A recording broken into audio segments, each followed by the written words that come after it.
శ్రీకృష్ణాయ నమః. ఈరోజు మనం భాగవతంలో పృథు మహారాజు గురించి తెలుసుకుందాము. ఎవరి ద్వారా మనకి ఈరోజు ఈ భూమికి పృథివీ అని పేరు వచ్చిందో ఆ మహారాజు గురించి తెలుసుకుందాము. ముందుగా ఈ మహారాజు యొక్క వంశం ఎవరి వంశమో తెలుసుకుందాం. ఈ మహారాజు ధ్రువ మహారాజు యొక్క వంశస్థుడు. ధ్రువ మహారాజు తర్వాత 8వ తరం అయినటువంటి అంగరాజు, ఆ అంగరాజు యొక్క కుమారుడు, వాడి కుమారుడు అంటే మనవడు ఈ పృథు మహారాజు. ఒకానొకసారి అంగరాజుకి అతనికి సంతాన యోగం లేకుండా అతను కూడా చాలా బాధపడుతుండేటువంటి సమయంలో అతనికి తన యొక్క గురువుల యొక్క అనుగ్రహం చేత, వారి యొక్క ఆజ్ఞ చేత వారు పుత్రకామేష్టి యాగం చేశారు. ఆ యాగం చేసినప్పుడు పూర్ణాహుతి సమయానికి అగ్నిదేవుడే వచ్చి ఒక పాయస పాత్రని ఇచ్చారు. ఆ పాయస పాత్రాన్ని తన భార్య అయినటువంటి సునీత ఆ దేవికి మహారాణికి ఇయ్యగా, ఆ సునీత మహారాణి ఆ పాయసాన్ని స్వీకరించి ఒక కుమారుడికి జన్మనిచ్చింది. ఆ కుమారుడి యొక్క పేరే వేణుడు అని అంటారు. అయితే ఆ మహారాణి సునీత మహారాణి ప్రసవానికై తన యొక్క పుట్టింటికి వెళ్ళగా అక్కడ తన యొక్క తండ్రి మృత్యు మహారాజు, ఆ మహారాజు తమోగుణంతో ఉన్నటువంటి వారనమాట.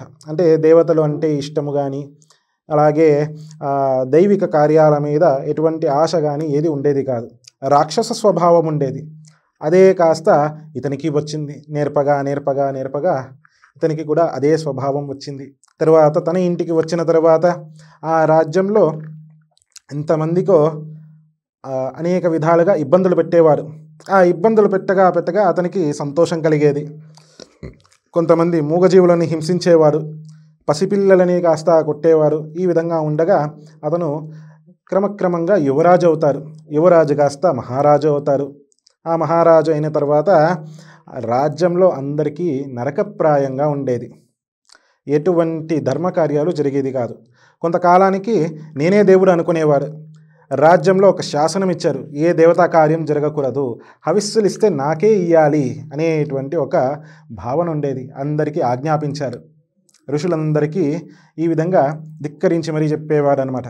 దీనితో భృగు మహర్షి ఇత్యాది ఋషులందరూ వచ్చి అతనికి మంచి బుద్ధి చెప్పారనమాట. ఇదంతా తప్పయ్యా, ఈ విధంగా చేయకూడదు అని చెబితే, మీకు కావాలంటే, మీరు ఈ రాజ్యంలో ఉండాలంటే ఈ విధంగా చేయాలి, నన్నే ఆరాధించాలి, నా హోమాలలో హవిస్ నాకే ఇయ్యాలి అనేటువంటి నిబంధన పెడతారనమాట. లేదు ఇలా చేయము అంటే నా రాజ్యంలో ఉండకండి, వెళ్ళిపోండి అని చెప్పగా భృగు మహర్షికి చాలా కోపం వచ్చి, ఈ క్షణమే నీవు మరణించదవుగాక అని చెప్పినప్పుడు తక్షణమే అతను మరణిస్తారు.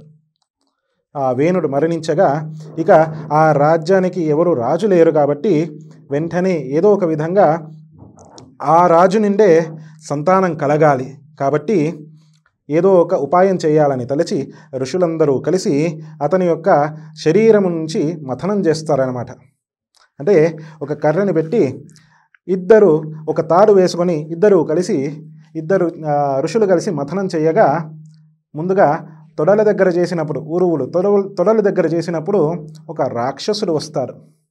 ఆ రాక్షసుడి స్వరూపంలో ఉండేటువంటి మనిషికి ఏం చేయాలయ్యా, నాకేం పని చెప్పండి అని ఆజ్ఞాపించండి అని అడిగినప్పుడు నిషీధ అని అంటారు. అంటే కొంతసేపు ఆగు. కాలక్రమేణా అతను కాసేపు ఉండి తర్వాత అడవులకు వెళ్ళిపోతారు.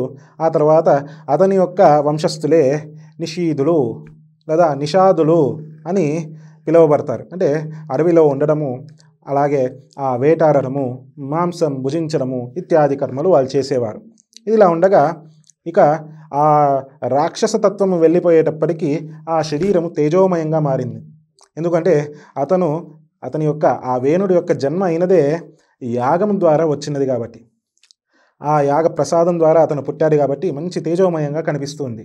కాబట్టి ఈ క్షణము 2 బాహువుల దగ్గర అంటే భుజాల దగ్గర ఒకరు ఒక భుజానికి మరొకరు ఇంకొక భుజానికి మథనం చేశారనమాట. మథనం చేస్తుంటే ఇద్దరు దైవ పురుషులు వస్తున్నారా అనే విధంగా మంచి తేజోమయ స్వరూపాలలో ఇద్దరు ఉద్భవిస్తారనమాట. ఒకరు పురుషుడైతే మరొకరు స్త్రీ. ఆ పురుషుడి పేరే పృథు. ఆ పృథువుకి అతను విష్ణు స్వరూపమే అని చెబుతారు, విష్ణువు యొక్క అవతారమని అంటారు. అంతటి తేజోమయ స్వరూపము. సమస్త దేవతలు పూలవర్షం కురిపించారు, అప్సరసలు నాట్యమాడారు. ఇలా ఉండగా ఇంకొక పక్కన స్త్రీ రూపము అర్చి, ఆవిడ మహాలక్ష్మి స్వరూపము. ఈ విధంగా ఉండగా వారిద్దరూ కాస్త ఏకమై కళ్యాణం చేసుకుంటారు కొంతకాలాన్ని తర్వాత. ఆ తరువాత అనేకమైనటువంటి యాగాలు చేశారు, అనేకమైనటువంటి అశ్వమేధ యాగాలు, అనేక యాగాలు చేయగా 99 యాగాలు చేశారు. ఆ తరువాత ఒకానొక రోజు, ఒకానొక పూట ఈ భూమిలో ఎటువంటి సారము లేనటువంటి పక్షములో ఎటువంటి వర్షం పడడం లేదు, అలాగే భూమి సస్యశ్యామలంగా లేదు, ఎవరికి ఆహారం లేదు అనేటువంటి స్థితిలో ఉన్నప్పుడు ఆ పృథు మహారాజుకి చాలా ఆగ్రహం వస్తుంది భూమిపైననే. ఏంటి, నా యొక్క ప్రజలు ఎవ్వరికి ఆహారం లేదా అని భూమి మీద అతనికి క్రోధం కలిగి ఒక అస్త్రం వేయడానికి వెళతారనమాట. అప్పుడు భూమి ఒక గోవు రూపంలో వస్తుంది. గోవు రూపంలో వచ్చి, ఓ మహారాజా, నన్ను సంహరించకు, నన్నేమి చేయమంటావు అని ఆజ్ఞాపించము అని చెప్పగా, నీ యొక్క క్షీరము ద్వారా ఈ భూమిని సస్యశ్యామలంగా చేయాలి అని అన్నప్పుడు ఆ గోవు రూపంలో ఉన్నటువంటి భూమినే పాలని ఇస్తుందన్నమాట, క్షీరాన్ని ఇస్తుంది. ఆ క్షీరము భూమిపై పడగా అది మరల సస్యశ్యామలంగా మారుతుంది. ఏ యొక్క మహారాజు చేత అయితే ఈ విధంగా భూమి మరలా సస్యశ్యామలంగా అయిందో ఆ క్షణం నుంచి చతుర్ముఖ బ్రహ్మగారే చెప్పినటువంటి మాట అనమాట. ఇకపై నుంచి ఈ భూమిని పృథివీ అని పిలుస్తారు, నీ యొక్క పేరు మీదనే పృథివీ అని పిలుస్తారు అని చెప్తారనమాట. ఆ తరువాత 100వ అశ్వమేధ యాగం చేసే సమయానికి దేవేంద్రుడికి భయం కలుగుతుంది. ఎందుకంటే 100 అశ్వమేధ యాగాలు చేసినటువంటి వారికి ఇంద్ర పదవి వస్తుంది. ఇక ఈ 100వ అశ్వమేధ యాగం చేస్తే ఎక్కడ నా పదవి పోతుందో ఏమో అనేటువంటి భయం చేత ఆ ఇంద్రుడు వచ్చి ఈ యాగాశ్వాన్ని తీసుకొని వెళ్ళిపోతారన్నమాట. వెళ్తుంటే ఎవరో చెప్పగా వెంటనే ఈ పృథు మహారాజు ఆ యాగదీక్ష నుండి లేచి వచ్చి ఆ దేవేంద్రుడి మీద తనతో యుద్ధం చేస్తాడు. యుద్ధం చేసే సమయానికి చతుర్ముఖ బ్రహ్మగారే వచ్చి చెబుతారన్నమాట, ఓ మహారాజా, ఇక నీ యొక్క నువ్వు ఏ కారణం చేత అయితే ఈ జన్మని ఎత్తినావో అది సంపూర్ణమైనది, పృథివీ సస్యశ్యామలంగా మారినది. ఇక నీవు మరల ఈ యాగం కూడా చేయగా దేవేంద్రుడు తన పదవి నుంచి త్యాగం చేయవలసి వస్తుంది అని చెప్పగా తాను ఆ యాగాన్ని ఉపసంహరించుకొని ఆ యొక్క కలశామృతాభిషేకం చేసుకొని ఆ తరువాత కొంతకాలానికి అతను దేహం త్యజించాడు. ఆ తర్వాత తన భార్య అయినటువంటి అర్చి కూడా దేహం త్యజించింది.